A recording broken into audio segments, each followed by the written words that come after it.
Siz müəllimlərinizdən, onların biliklərindən faydalanmalısınız.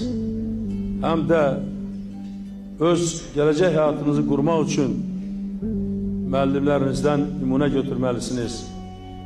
Valideynlərinizdən, qohum-əqrabanızdan, ağsaqqallardan nümunə götürməlisiniz. Onların yaxşı məsləhətlərinə qulaq asmalısınız. Böyüklərə hörmət eləməlisiniz. Böyüklərin sözlərinə riayət etməlisiniz. Azərbaycanda gözəl bir milli ənənə var. Böyüyə hörmət, ağsaqqala hörmət, atıya hörmət, anıya hörmət. Bu bizim xalqımızın çox gözəl xüsusiyyətlərindən biridir.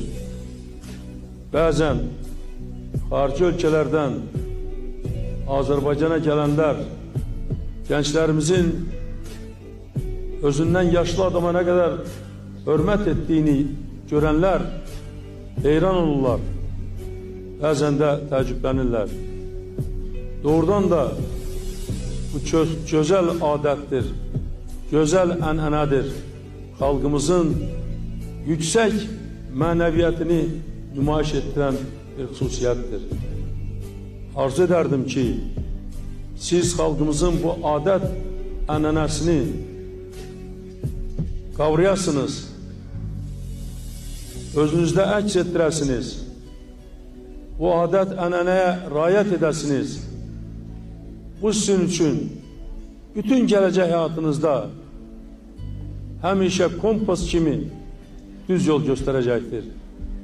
Sizi hər bir xatadan, baladan, hər bir mənfi yoldan çəkindirəcəkdir.